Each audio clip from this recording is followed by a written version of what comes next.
nos quadros, assim, de pouca representação motora, assim, de lesão na área motora muito, muito importante no cérebro, e principalmente no quadro dos pacientes bem flácidos, assim, às vezes até sem sensibilidade, não percebem mesmo o lado mais acometido, principalmente de membro superior, a gente utiliza a imagética, a terapia mental, para aumentar essa representação motora no cérebro, né? Que nada mais é do que você imaginar você fazendo um movimento, ou até você ver, né, alguém fazendo determinado movimento, você prestar atenção nesse movimento, estudos bem robustos já, de nível de evidência bastante alto, já mostra que se você vê um vídeo de alguém andando, é claro que isso tem que ter uma constância, tem que ter um objetivo, tem que entender o que está acontecendo, pode te ajudar no processo de você andar.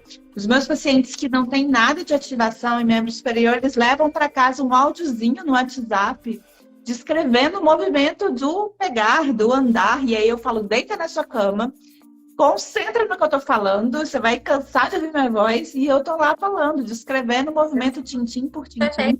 E aí, quando a gente... A neurolinguística, por exemplo, né?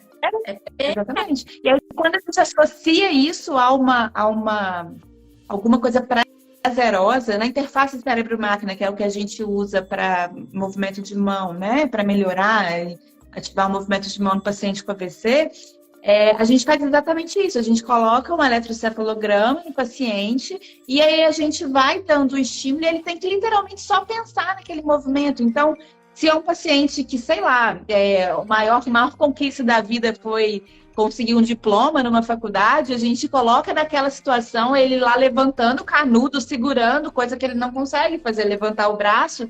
E aí a gente vê lá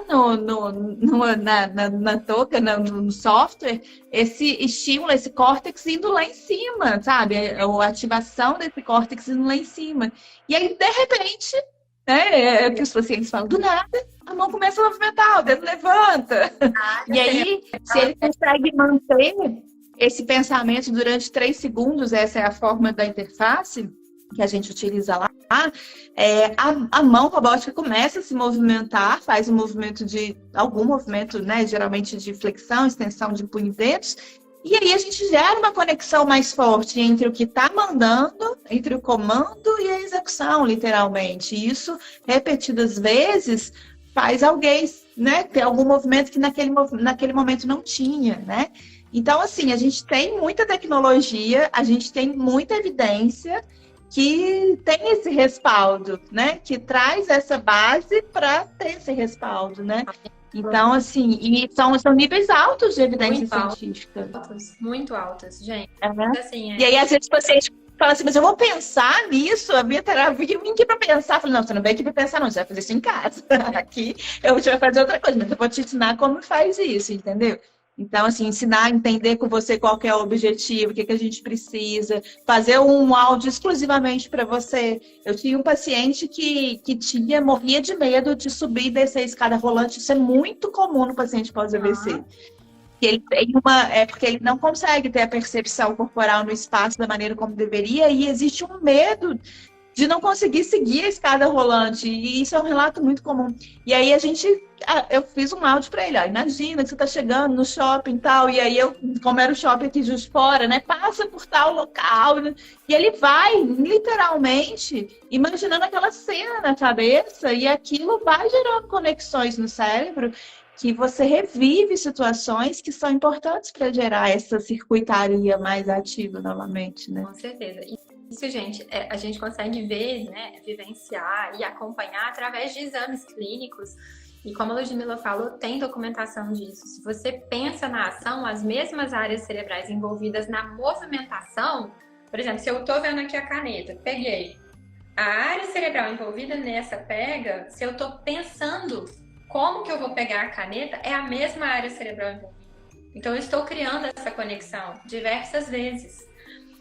Isso é tão importante porque quanto mais você pensar, mais rápida vai ficar essa sinapse até o momento de executar. Então, é uma coisa fluida que vai acontecendo. É como a gente faz quando a gente está aprendendo a tocar um instrumento. É exatamente isso que acontece.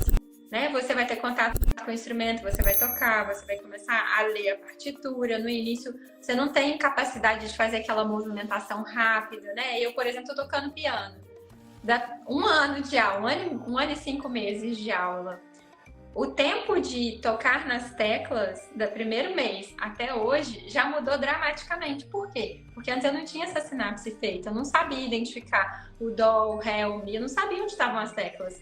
Agora, depois de repetição, repetição, repetição, e às vezes eu tô parada, eu tô imaginando qual vai ser a tecla que eu vou tocar, é algo que faz a gente modificar. Então, quanto mais contato você tem com isso, mais estratégias você cria.